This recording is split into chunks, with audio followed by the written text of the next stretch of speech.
Dito sa Papa Dudut Stories, ikaw ay hindi nag-iisa.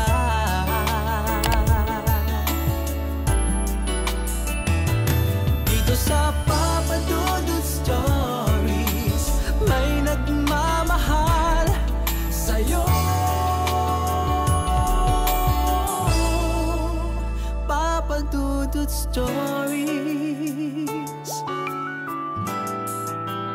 Papa Dudut Stories. Dear Papa Dudut, sa lahat po ng mga nakatutok ngayon, huwag pong kalimutan mag-like, mag-share at mag-subscribe. Maraming salamat po sa inyong lahat.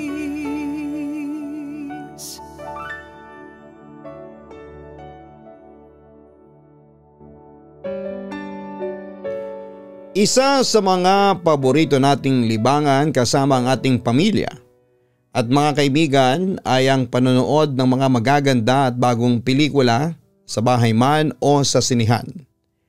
Ngunit paano kung ang masayang bonding ninyo sana ay mapalitan ng katatakutan dahil ang inaakala ninyong mga kasama ay wala na pala sa mundong ibabaw? Dear Papa Dudut, may mga bagay talaga tayong kinahihiligan na minsan ay ating pansamantalang kinakalimutan dahil sa mga hindi inaasahang pangyayari sa ating buhay.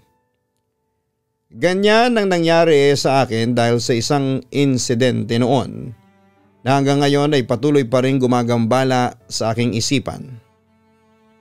Hello Papa Dudut, ako nga pala si Renzo, hindi ko tunay na pangalan. Isang 35-year-old na taga Quezon City. Matagal ko na pong naririnig ang inyong programa sa aking mga katrabaho since mahilig sila sa mga nakakatakot at mga kakaibang istorya. Medyo alanganin pa po akong magpadala noon ng sulat sa inyo dahil matagal na rin naman pong nangyari ang kwento kong ito. Pero dahil madalas naman po sa aming napapakinggan ay mula pa sa karanasan noong kabataan ng mga sender ninyo, ay napilit na rin ako ng aking mga kasamahan na ipadala ang nooy na ikwento kong karanasan ko habang ako ay nag-aaral pa lamang sa kolehiyo. Bagaman at matagal na itong naganap, ay sariwang-sariwa pa din sa aking alaala ang lahat ng mga nangyari na yon. Kami po kasi ng pamilya ko ay yung tipo ng mga tao na mahilig manood ng pelikula sa sinihan. Kahit na noong bata pa lamang ako. Kahit kasi sabihing may iba pang platforms na naglalabasan kung saan maaari kayong makapanood, ay iba pa rin sa pakiramdam kapag sa malaking screen mo nakikita ang lahat ng mga nangyayari sa isang bagay na gustong gusto mo. Nadala ko ang hilig na ito hanggang sa tumanda na ako. At kapag may oras nga, ay doon kami madalas magpunta ng aking mga kaibigan. Kapag may mga gusto kaming panoorin na mga pelikula, ay dadaan talaga kami sa sinihan na pwede naming panooran. Kami pati yung tipo ng mga movie watchers na gusto namin sa unang araw mismo ng showing, ay mapapanood na namin ito upang maibida doon sa mga kakilala naming hindi pa ito napapanood. Pang-asar lang, hindi ba? Horror o suspense na mga movies ang madalas makakuha ng aming atensyon. Kaya naman madalas din ay hindi nawawala sa amin ang biruan at takutan na baka mangyari sa totoong buhay ang aming mga pinapanood. Tapos ay matatawa na lamang kami dahil tinatakot namin ang aming mga sarili. Dahil nga sanay na rin naman kami sa ganong mga genre, ay parang naging normal na lamang sa amin ang ganong mga lakad. At minsan nga, kapag may mga nananakot sa amin ay parang wala na sa amin. Dahil nga sa aming isipan ay gawa-gawa lamang ito at parang pelikula na hindi naman makatotohanan na mangyayari sa totoong buhay. Kaya naman hindi na namin pa inaasahan na ang hilig naming ito at simpleng libangan lamang para sa amin ang siya palang magdadala ng mga pangyayari sa aming buhay na hanggang ngayon ay madalas pa din naming mapag-usapang magkakaibigan. Naganap ang kakaibang pangyayari na ito noong magpasya kaming magbabarkada na mag-out of town gala. Nataon noon na tatama ang petsa ng isa sa mga pinakaabangan naming pelikula sa duration ng aming bakasyon. Ayaw din naman naming mag-cancel ng lakad dahil lang doon. Pwede naman sana naming panoorin pagkatapos ng aming bakasyon pero mas gusto kasi namin itong makita sa unang araw ng pagpapalabas nito sa sinihan dahil sa mga spoilers naming mga kakilala. Ganti ata nila sa amin dahil kapag kami naman ang nauuna ay ganoon din ang ginagawa namin. Ugali pa naman yon ng mga kapatid ko na kapag nauna silang makapanood ng movie na gustong gusto namin ay i-spoil nila sa iyo ang kwento para mangasar nga din sa akin. Kapag ganoon ay tinatamad na akong manood agad at hihintayin muna ang matagal na panahon bago ko balikan ito para makalimutan yung mga naikwento na sa aking bahagi ng pelikula. Upang hindi kami mahuli sa showing nito ay napagpasyahan namin na maghanap na lamang ng malapit na sinihan na maaari naming mapanooran doon sa pupuntahan naming lugar. Lahat naman ata ng lugar ay may ganito kahit pa nga sabihing probinsya yon. Pagkarating namin sa aming destinasyon ay di namin inaasahan na medyo liblib pala ito at malayo ang mall na posible naming mapanooran. Kaya naman nagtanong-tanong na lamang kami sa mga taga roon kung may malapit bang sinihan sa kanilang lugar para naman hindi na namin gawin ang bumiyahe pa ng malayo mula sa aming kinakaroonan.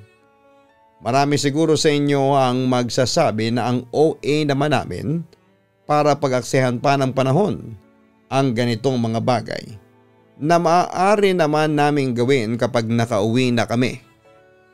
Pero para kasi talaga sa amin ay malaking bagay at importante na mapanood agad namin ito sa unang araw pa lamang. Hindi naman kami nabigo dahil ayon sa ilang mga residente doon ay meron namang sinihan sa kanilang lugar ngunit medyo luma na nga lamang ito.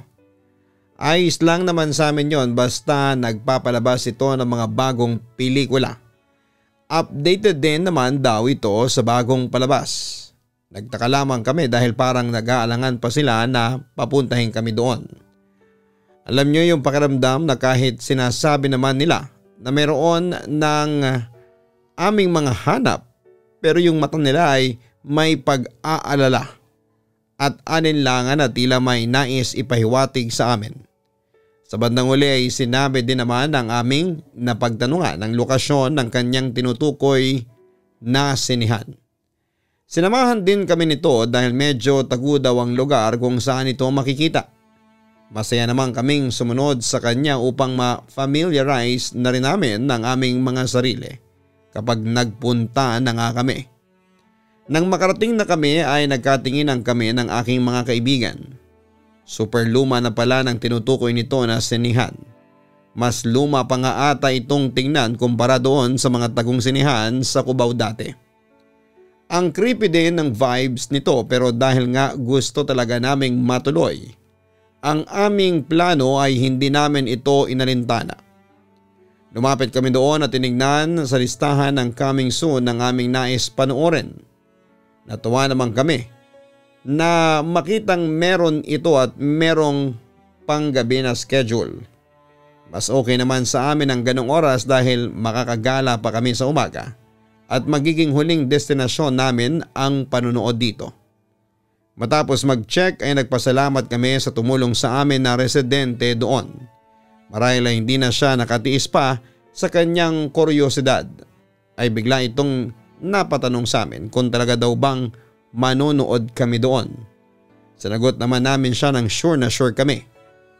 Medyo alanganin pa ito pero nagsabi lamang siya na mag-ingat lang daw kami at hanggat maaari daw ay huwag naming papansinin ang mga kakaibang bagay sa loob nito. Umalis na rin ito pagkatapos niyang sabihin yon. Nagkatingin na naman kaming magbabarkada na parang nagtataka sa kung ano nga ba ang ibig nitong sabihin. Ano naman kaya ang mga kakaibang pangyayari na tinutukoy nito? Natawa na lang tuloy kami dahil mukhang tinatakot lang din naman kami ng taong yon. kung bakit yon ang hindi namin alam. Dahil nakahanap na rin naman kami ng sinihan ay nagsimulan na naming gawin ang iba pa naming plano sa lugar na yon. Unay hinanap muna namin ang aming tutuluyan sa lugar na yon para ilapag muna ang aming mga gamit. Friendly naman ang mga tao dito at madali ding makausap. Madalas ganito talaga ang ginagawa namin tuwing semestral break upang marelax naman ang aming mga isipan mula sa sandamakmak na mga assignments and projects. Nakakaburyong din kasi kapag sa syudad ka lamang din maggagala. Kaya naman dumayo kami ng mga probinsya para makapag-unwind. Enjoy na enjoy kami sa bawat lugar na aming pinupuntahan. At masasabing sulit naman ang aming paggala dito. Dahil medyo mahilig nga kami sa mga nakakatakot na kwento ay hindi din namin syempre pinalampas ang pagpunta sa mga napababalitang mga paranormal location sa lugar na yon. Pero as usual ay mukhang hoax lamang ang mga ito dahil sa ilang napuntahan namin ay wala namang kaming nakita o naramdaman na kahit na ano. Nagbibiruan na nga lang kami na mukhang sa mga pelikula na nga lang talaga kami makakakita ng ganong mga bagay at never sa totoong buhay. Parang gusto lang din kasi naming ma-experience yung takot ng mga characters sa mga movie na aming napapanood. Intrusive thoughts lang ba na kung kami ba ang nasa sitwasyon nila ay ganoon din ang aming mararamdaman.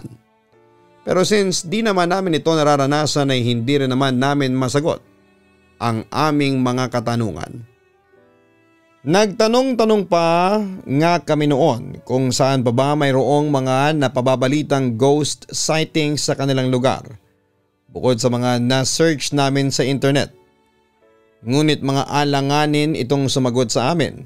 May isang matanda pa nga na nagalit sa amin na hindi daw namin dapat hinahanap ang ganong mga bagay dahil hindi daw namin alam ang mga pupwedeng mangyari sa amin. Kami naman ay kibit balikat lamang na hindi pinansin ang babalang yon. Dahil sa dami nga ng napuntahan namin ay wala namang kaming nakikita. Sa isip namin ay paano naman may mangyayari sa amin kung hindi naman totoo ang mga kinakatakutan at tinatawag nilang mga multo at elemento. Nagpatuloy lamang kami sa aming mga pagtatanong hanggang sa magbunga ang aming pagod. Nagmapadaan kami doon malapit sa may sinihan na pupuntahan namin ay may nakausap kaming isang tindera, Papa Dudut. Nang tanungin namin siya tungkol sa aming pakay ay nagulat kaming magkakaibigan. Nang sabihin niya na may tagong sinihan daw doon sa lugar nila na hindi naman daw may tuturing na haunted pero may mga pagkakataon daw na may mga nagpapakitang mga kaluluwa. May nakausap daw siya dati na nanonood sa sinihang yon at nagkwento ito na pakiramdam daw ng taong yon ay may mga nagmamasid sa kanila sa mga madidilim na bahagi ng sinihan. May pagkakataon pa nga daw na nagbanyo ito tapos ay may sumabay sa kanya sa pagpasok dito na lalaki na parang kakaiba ang aura. Nang matapos daw itong gumamit ay naiwan doon yung sumabay sa taong yon. Nakatayo at nakatulala lamang daw ito. Hindi naman na daw nito pinagtuunan ng pansin ang kanyang nakasabay pero pagbalik nito ay sinabihan siya ng mga kasamahan niya. Nang tagal naman daw niya. Nagbibiro naman daw nitong sinagot ang mga kasama niya na hihintayin daw sana niya kasi yung kasabay niyang lumabas ng sinihan para magbanyo kasi natatakot siyang papunta sa CR kasi matagal kaya iniwan na niya. Nagulat daw ito dahil sinabi ng mga kasamahan nito na pre, anong sinasabi mo na may sumabay sa'yo? Mag-isa ka lang lumabas oy. Matapos ang kwentong yon ni ating tindera ay nagkatinginan kaming magkakaibigan. Nangingiti-ngiti pa kami dahil mukhang nakahanap na kami ng destinasyon namin para sa aming pakay. Nagkataon pa na ang tinutukoy nitong sinihan ay ang kanilang pupuntahan kinabukasan. Nagpasalamat naman kami kay ate noon bago nagpasyang umalis na. Nang gabing yon ay sabik na sabik kaming nagkwentuhan kung ano ang mga posibleng mangyari sa amin habang naroroon kami sa sinihan. Dahil ang papanoorin pa namin ay horror movie. Para sa amin ay mukhang magiging exciting ang araw na yon. Natulog kami na ang nasa isip namin ay kung totoo ba ang mga kwento doon at posible bang masagot namin ang aming katanungan sa pagpunta namin sa hinihinalang kakaibang sinihan na yon. Umaga pa lamang kinabukasan ay parang gusto na agad naming puntahan ang sinihan. Pero dahil gusto din namin ay gabi kami manonood ay pinigilan namin ang aming mga sarili. Paggabi kasi ay medyo mas kaunti ang mga manonood kumpara kapag umaga, lalo pa nga at unang araw ito ng pagpapalabas ng pelikula na nais naming panoorin. Ayaw naming masayang ang oras namin sa pagpila. Kinabukasan din kasi ng tanghali ay uuwi na rin kami kaya naman gusto na naming sulitin ang paglilibot. Madami pa kaming napuntahan ng araw na yon bago dumating ang oras na pinakahihintay namin. Mga alas 7 pa lamang ng gabi ay nagtungo na kami sa sinihan. Bumili na kami ng tiket tulad nga na ang inaasahan ay wala nang masyadong tao noon.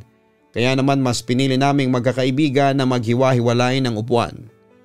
Sabi pa namin noon na may thrill kapag walang katabi kasi damang-dama mo yung kakaibang pakiramdam na posibleng may tumabi sa'yo.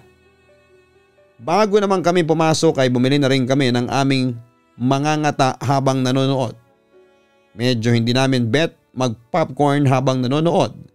At dahil medyo maaga pa naman sa schedule ay naghanap muna kami ng mabibilhan ng ibang pagkain. May nakita naman kaming fast food chain at nag-order na nga kami. Yun nga lang ay medyo tumagal ang serving sa amin kaya halos mahuli na kami sa oras ng pagsisimula. Lakad takbo na ang ginawa namin noon para lamang makaabot sa oras. Matapos naming maiabot ang aming mga tiket ay pumasok na nga kami. Pagkapasok namin ay nabigla kami dahil sa sinihan ay medyo maraming tao kaming naabutan na manonood din.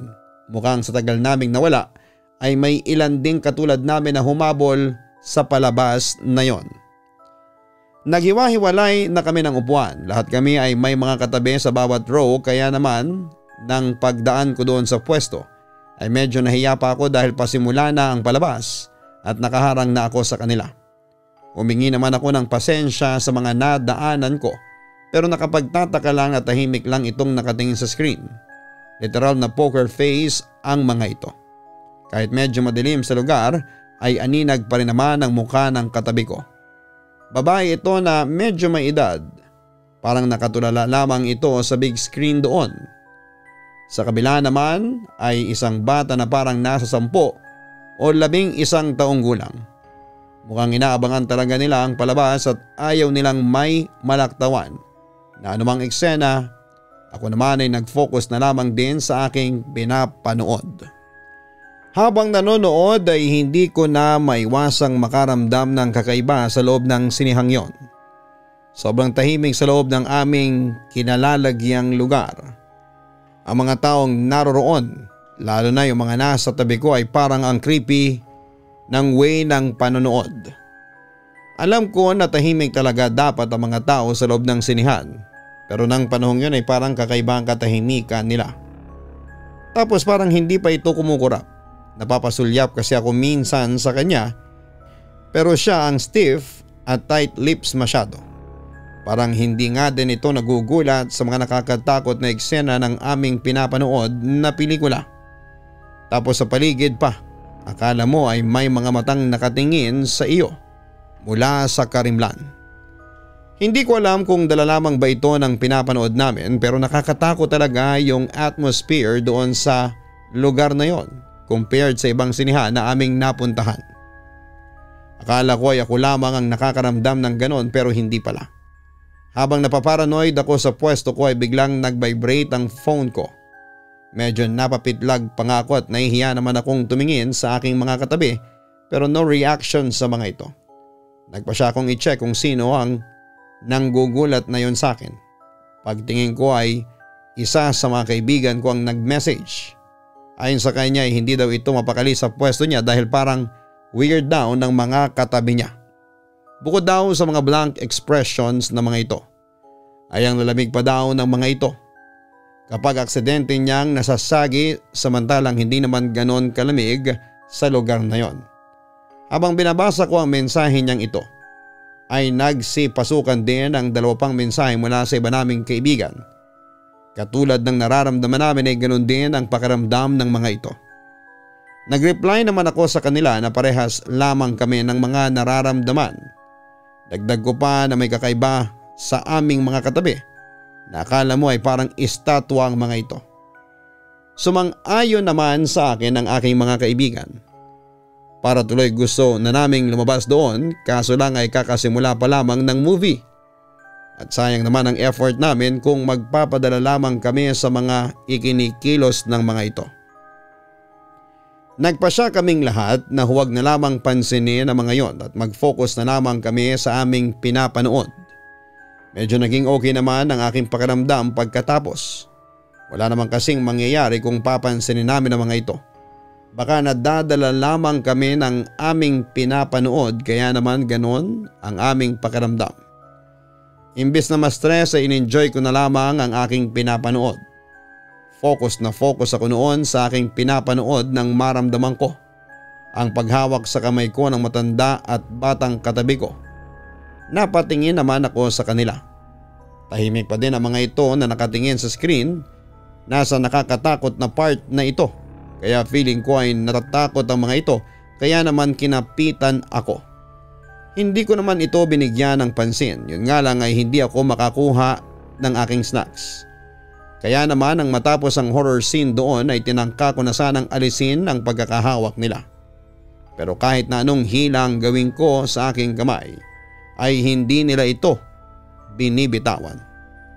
Medyo naiinis na ako kaya naman pasimple kong binulungan ang katabi kong babae na kung pwede bitawan na ang kamay ko, pero parang wala itong naririnig at ni hindi man lamang ako nililingon. Mabuti na lamang at may dumaang guard doon sa pwesto ko. Irereklamo ko sana ang 2 katabi ko dahil kahit anong hila ko sa kamay ko ay ayaw talaga nilang bitawan at mas humihigpit ang kapit nila. Nang tatawagin ko na sana si Manong Guard ay naramdaman ko ang pagluwag ng kapit sa akin ng 2. Nakasimangot ko naman silang tinignan bago hinabol ng tingin si Manong Guard. Palabas na muli ito ng sinihan at habang tinitignan ko siya ay napansin ko ang tila magkasintahan doon sa itaas na bahagi ng mga upuan. Nakakunot noo ang mga ito at tila nagtataka sa akin na para bang ang weird kong tao. Binalik ko naman ang aking tingin sa screen dahil ayoko nang dagdagan pa ang isipin ko. Nang magkaroon muli ng nakakatakot na part papadudod sa aming pinapanood ay hindi sinasadyang napatili ako. Nahihiya ko tuloy nilibot ang tingin ko kasi baka isipin ng mga tao na kalalaki kong tao pero ang lakas kong tumili. Nakatingin sa akin ang ilang mga manonood tapos synchronized na nilagay nila ang kanilang mga hintuturo sa kanilang mga labi na parabang sinasabi na huwag akong maingay. Napayuko na lamang ako sa sobrang hiya. Napatext pa ako sa mga kaibigan ko na nakakahiyang tili ko. Tinawanan lang naman ako ng mga ito sabay sabing pinatahimik daw tuloy ako ng ibang tao doon. Hindi ko naman na sila nireplyan dahil medyo naiinis ako sa pang-aasar nila. Nasa bandang dulong bahagi na kami ng aming pinapanood nang hindi sinasadyang matabig ko ang wala ng laman na snack ko. Nalaglag sa sahig ang lagayan nito na agad ko namang dinampot. Pero pagbalik ko sa aking pagkakasandal sa upuan ay nagulat ako nang makitang nakatingin ng diretso sa akin ang aking mga katabi. Nagtataka naman akong nagtanong sa kanila kung bakit ganon silang makatingin pero walang sagot ang mga ito. Nakatingin lang sila sa akin na para bang may ginawa akong kung ano sa kanila. Medyo nainis din talaga kasi ako. Dahil sa buong panonood namin ay parang hindi ko na-enjoy ang palabas dahil sa mga ito. Nakipagtitigan lang ako sa kanila na parang hinahamon ng mga yon na sige titigan kami hanggang sa umiwas ng tingin ang isa sa amin. Ganon lamang ang aming posisyon hanggang sa tuluyang matapos ang palabas. Saka lamang nagalis ng tingin ang 2 at tila dahan-dahan pa ang pagbalik muli ng paningin nila sa screen. Pagbukas ng ilaw ng sinehan ay tumayo na agad ako dahil kanina ko pa talagang gustong umalis doon. Bago lumabas ay tiningnan ko pa yung mga katabi ko na nandun lang sila kasama ang iba pang naabutan naming nanood din. Mga nakaupo lang ang mga ito, straight na mga katawan at tulala sa screen na ngayon ay end credits na lang naman ang nakikita. Ayaw atang makipagsabayan ng mga ito sa paglabas kahit halos kami lang naman na mga kaibigan ko at yung magkasintahan kanina ang lumabas dito. Nagdire-diretso na lamang ako sa paglabas at doon ay hinintay ang aking mga kaibigan. Pagkalabas nila ay parang sabay-sabay kaming nakahinga ng maluwag. Parang simula kasi nang pumasok kami doon sa sinihan ay ang bigat ng pakiramdam. Hindi naman namin may paliwanag kung bakit.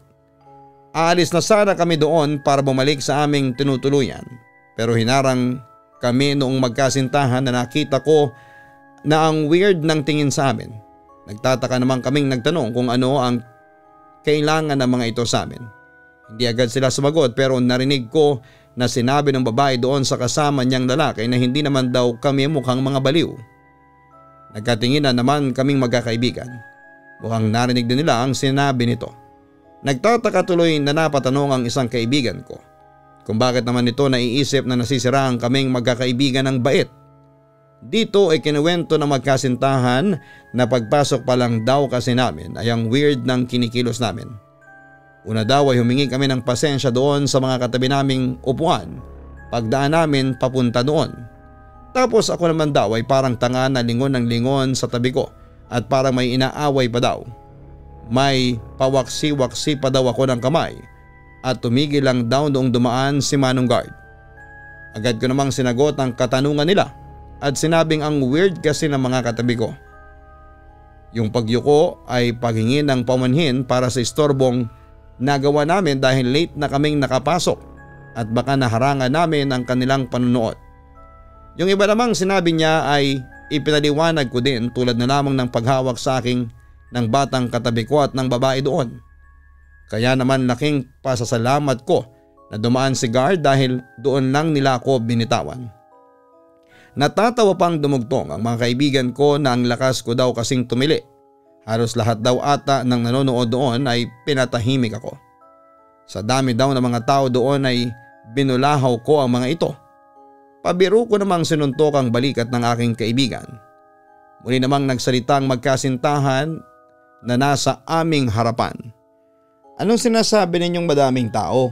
Bukod sa inyo, kami lang naman dalawa ang nanonood doon. At wala na tayong ibang kasama. Sinabi din ito na wala akong katabing bata o matanda at tanging bakanting upuan lamang ang aking tinitingnan.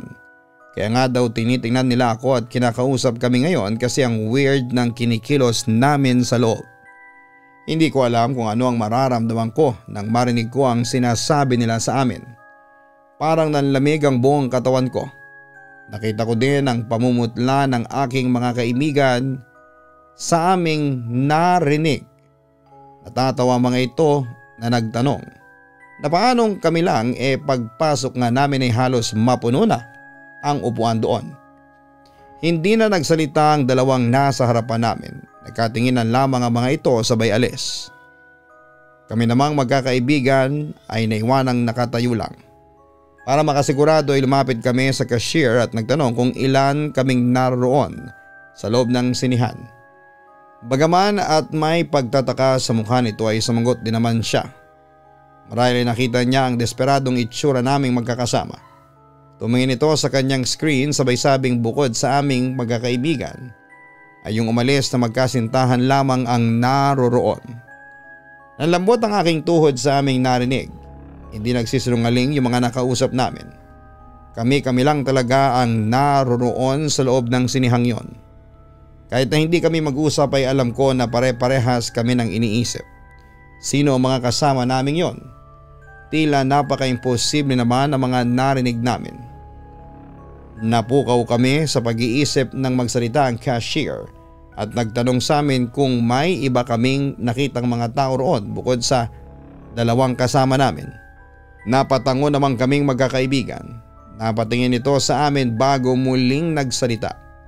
Mukhang nagpakita daw sa amin ang mga kakaiba nilang kasama sa sinihang yon. Hindi lang daw kami ang nakaranas ng ganong pangyayari, ilang beses na raw na tuwing last show ng kanilang sinihan ay may mga pagkakataon daw na may mga manonood noon na nagreklamo sa mga weird nilang kasama sa loob ng sinihan. Hindi daw nito alam kung bakit nagpapakita ang mga ito sa ilang mga nagpupunta doon, pero madalas daw mangyari ang ganong sitwasyon, lalo na sa mga dayo sa kanilang lugar. Di tuloy namin maiwasang isipin na baka may ibang nangyari sa loob ng sinihang yon, kaya ganon lamang ang nangyayari. Nagpaalam na kami sa cashier na aming kasama at mga tulalang lumabas sa lugar na yon. Hanggang sa makabalik kami sa aming tinutuluyan ay parang hindi pa rin nagsisink in sa amin ang mga nangyari. Ngayon ay nasagot na ang aming katanungan kung ano nga bang magiging reaksyon namin kung sa aming mangyari ang mga pagpaparamdam na noon ay napapanood lang namin sa pelikula. Kapag nasa ganong sitwasyon ka pala ay mabablangko ang iyong isipan at hindi ka makakapag-isip ng maayos. Matutulala ka lang at mabibigla sa mga mangyayari.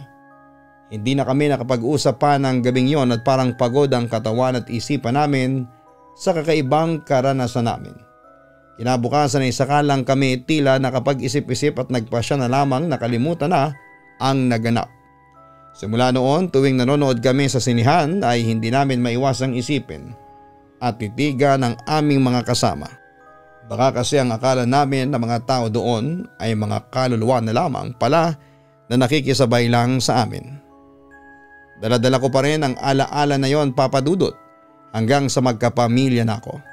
Parang never ata akong nakipag-date sa sinihan matapos ang pangyayaring yon.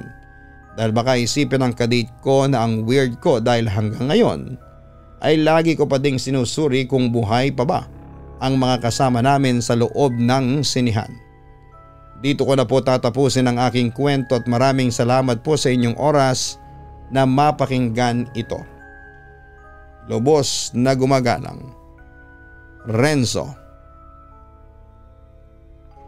May mga bagay na madalas nating hanapan ng kasagutan. Sa sobrang kuryosidad natin ay hindi natin maiwasan na alamin ang mga tugon sa mga katanungan na naglalaro sa ating mga isipan. Ngunit sa ganitong mga pagkakataon ay handa dapat tayo sa ating mga maaaring malaman dahil sa mundong ating ginagalawan. Sadyang may mga bagay na mahirap maipaliwanag at tila mahirap paniwalaan kahit pa nga ito ay nagpapakita na sa ating harapan. Hanapin ang Kaistorya YouTube channel para sa ibang mga horror stories na aming ina-upload. Hanapin din ang Papa Dudut Family YouTube channel. Maraming salamat po sa inyong suporta.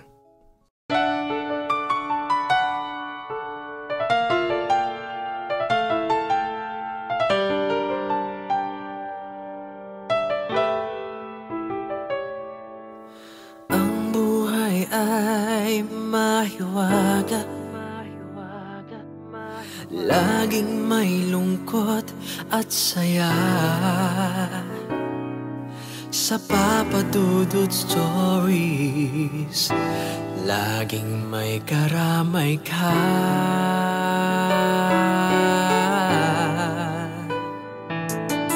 Mga problemang kay bigat, dito ay pakikinggan ka. Sa Papa Dudut Stories, kami ay iyong kasama. Dito sa Papa Dudut Stories, ikaw ay hindi nag-iisa.